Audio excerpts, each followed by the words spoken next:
আসসালামু আলাইকুম, সবাই কেমন আছেন? আলহামদুলিল্লাহ আমরা ভালো আছি। কালকে রাতে এত গরম ছিল আর সকালের এই বৃষ্টি পুরো শহরটা যেন ঠান্ডা করে দিয়েছে। মন চাচ্ছিল এই বৃষ্টিতে গোসল করি, তো এত ঠান্ডা লেগেছে তাই আর পারি। তো বাইরে বৃষ্টি হচ্ছে আর আমি ঘরে কাশি আর গলা ব্যথার জন্য চা খাচ্ছিলাম। পরে হঠাৎ করে মনে হলো যে পাখিগুলো এবার ভিজে যাচ্ছে না। এই জায়গায় 3টা পাখি, তো 2টা পাখিতেই ডিম দেয়, মানে এই জায়গায় 2টা বউ আর একটা জামাই। এরা যে কেমনে মিলা থাকে আল্লাহ জানে। আমি খুব ভয়ে থাকি এই পাখি নিয়ে, আপনার ভাইয়ের সাথে কখনো আলোচনা করি না, তো পাখির সাথে কবে জানি আমার তুলনা ধরে। এদিকে জিমও ঘুম থেকে উঠে গেছে, তো বৃষ্টি কমলে জিম আর আমিও চলে গেছি ছাদে। তো বৃষ্টিতে ভিজতে না পারি, একটু পা তো ভিজাতে পারি। পা ভিজাচ্ছিলাম, আমি ভাবছিলাম যে একটু খিচুড়ি হলে কেমন হয়। আজকে জিম আর আমি খিচুড়ি রান্না করে খাবো। আপনাদের ভাইয়া নরম খিচুড়ি পছন্দ করে না, তো ভাবছিলাম যে মাংস দিয়ে নয় আমরা সবজি খিচুড়ি রান্না করব। তো ছাদে কিছু গাছ আছে, পুঁই শাকের পাতা, তো এখান থেকে কিছু পাতা, এই যে আমাদের পুঁই শাক গাছ বেশি বড় হয় নাই, ছোট ছোটই আছে। তো এখান থেকে আমি কয়েকটা পাতা নিয়ে নেবো, রোদের কারণে গাছের চেহারা একবারে পাল্টে গেছে। পুঁই শাকের পাশে কয়েকটা পাইলে শাকও হয়েছিল, যে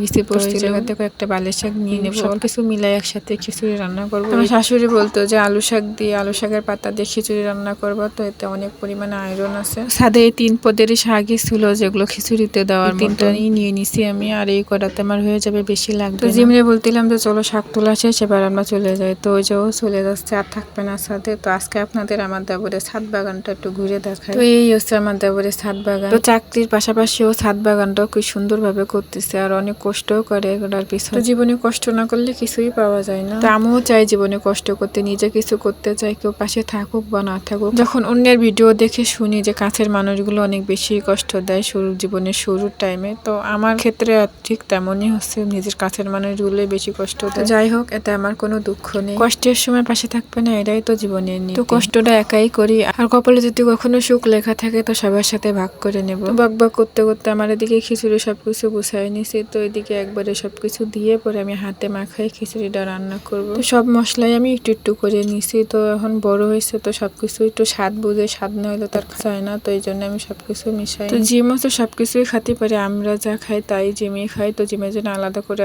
তেমন কিছু রান্না করি না, একটু বেশি করে রান্না করছিলাম। তো জিমও খাবে, জিমের ভাইয়া আর সাথে আমারও হয়ে যাবে। আনাফ খেয়ে দিয়ে দিলাম, ও নিয়ে এসছে, তো তাড়াতাড়ি কখন ঘুমায় যায়। আর এদিকে আমি জিমের জন্য বাইরে নিতেলাম, তো এখন হচ্ছে জিমের খাওয়াই নেবো, কখন জানি আবার ঘুমিয়ে যাওয়া শুরু করে। বাচ্চার মনে এমনই যে প্রথম টুকে এমনি ঠাইসে টুসে খাওয়ায়, জোর করে খাওয়া, শেষের টুক আর কোনো ভাবেতে খাওয়ানো যায় না। যদি বলি এটাই শেষ আর 2 না লাস্ট, তখন আরো বেশি বায়না করে।